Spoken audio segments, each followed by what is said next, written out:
Corona के खिलाफ जंग में भारत में भी वैक्सीन बनाने की तैयारी बहुत जोर शोर से चल रही है। इस कड़ी में विदेशी कंपनियों के साथ भी कई कंपनियों की साझेदारी है। रूस से एक कंपनी की साझेदारी में ट्रायल शुरू हो रहा है। सर्दी शुरू हुई नहीं कि कोरोना बहुत तेजी से फैलने लगा। ऐसे में बचाव के तमाम उपायों के बीच बड़ा सवाल ये है कि कोरोना की वैक्सीन कब आएगी और क्या उसमें हिंदुस्तान की कोई भूमिका है। वैक्सीन के 3 फॉर्मुलेशन ट्राई किए जाएंगे। सार्स कोविड जो वैक्सीन है उसके 3 सब यूनिट्स ट्राई किए जाएंगे और पहले फेज में हम ये देखते हैं कि सेफ है और डोज रेंज देखते हैं। तो ये फेज 1 ट्रायल पहले होगा, उसके बाद phase 2 to see how immunogenic it is, that is followed subsequently by phase 3 जिसमें लार्जर पॉपुलेशन के साथ किया जाता है टू सी कि उसकी एफिकेसी और थेरेपेटिक बेनिफिट कितना दे रही है। भारत में राहत की खबर भारत बायोटेक की तरफ से आ रही है, जो कोवैक्सीन नाम से वैक्सीन ला रही है। भारत बायोटेक ने तीसरे चरण का ट्रायल शुरू कर दिया है। इसमें भारत के 25 केंद्रों से 26,000 वॉलंटियर्स पर ट्रायल होगा। ये trial Indian council of medical research यानी ICMR की साझेदारी में हो रहा है। इन वॉलंटियर्स को अगले साल तक निगरानी में रखा जाएगा।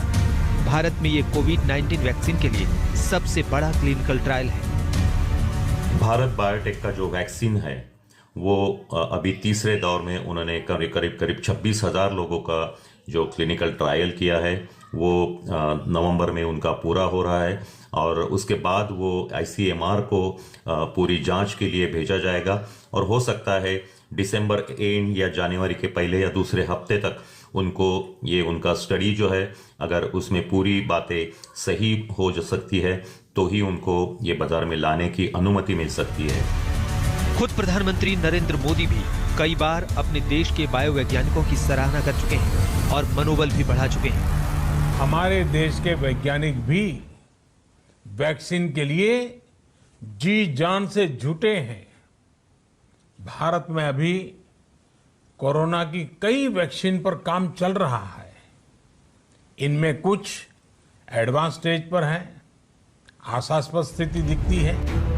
वैसे हिंदुस्तान में कोरोना से निपटने के लिए वैक्सीन के दूसरे पहलुओं को भी टटोला जा रहा है। रूस की स्पुतनिक वी वैक्सीन के ह्यूमन ट्रायल के लिए भारतीय कंपनी जुड़ चुकी है। डॉक्टर रेड्डी लैब को इसके लिए drugs controller general of India की इजाजत मिल चुकी है। इसी लैब के लिए कानपुर का गणेश शंकर विद्यार्थी मेडिकल कॉलेज वैक्सीन का दूसरे और तीसरे दौर का ह्यूमन ट्रायल करेगा। इस ट्रायल के लिए 180 से ज्यादा वॉलंटियर्स की सूची तैयार कर ली गई है। इन सभी को 7 महीने तक निगरानी में रखा जाएगा। दोनों कंपनियों के बीच जो करार हुआ है उसके मुताबिक डॉक्टर रेड्डीज लैब को वैक्सीन की 10 करोड़ डोज मिलेगी। रेड्डी लैब ने सिलेक्ट किया है और इसके परीक्षण की हमारे एक लोकल एक कमेटी बनी है, 6 सदस्यीय टीम बनी है। उसके द्वारा मेडिकल एक होता है एथिकल कमेटी, उसे अप्रूवल मिल गया है।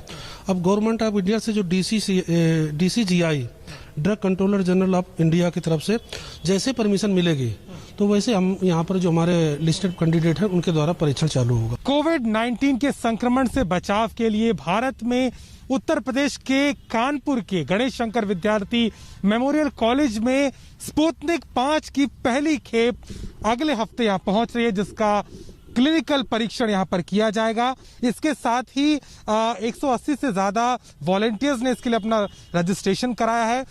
साथ ही इसमें देखने वाली बात यह है कि जो इस पूरे शोध के जो प्रमुख डॉक्टर हैं सौरभ अग्रवाल, वो टीके की खुराक का निर्धारण करेंगे। हिंदुस्तान में दूसरे स्तर पर भी कई कोशिशें चल रही हैं। इसके तहत ही भारतीय company serum institute of India ने कोरोना की वैक्सीन बनाने के लिए दुनिया की 5 बड़ी कंपनियों के साथ करार किया है। कंपनी के मुताबिक दुनिया के हर इंसान तक वैक्सीन पहुंचने में कम से कम 4 से 5 साल लगेंगे। सवाल ये है कि क्या हर हिंदुस्तानी को समय पे वैक्सीन मिल पाएगी।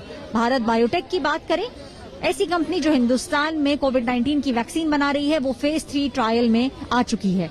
उम्मीद ये है कि अगले साल की शुरुआत में वैक्सीन हिंदुस्तान में अवेलेबल हो। हिंदुस्तान में इस वक्त कोरोना का कहर बढ़ता जा रहा है। बचाव के लिए सामाजिक दूरी और मास्क की बुनियादी चीजों से आगे वैक्सीन की दरकार है और उस दरकार पर सबकी नजरें गड़ी है। दिल्ली में ऐश्वर्या पालीवाल के साथ अभिषेक मिश्रा, कानपुर, आज तक। हम रुकेंगे यहाँ पर एक छोटे से ब्रेक के लिए। बने रहे हमारे साथ, देखते रहिए आज तक। नमस्कार, मैं हूं अंजना ओम कश्यप। हमें उम्मीद है ये वीडियो आपको पसंद आया होगा। लेटेस्ट खबरों के लिए यूं ही देखते रहिए आज तक, और इस वीडियो के पसंद आने पर लाइक, शेयर एंड सब्सक्राइब करना ना भूलें।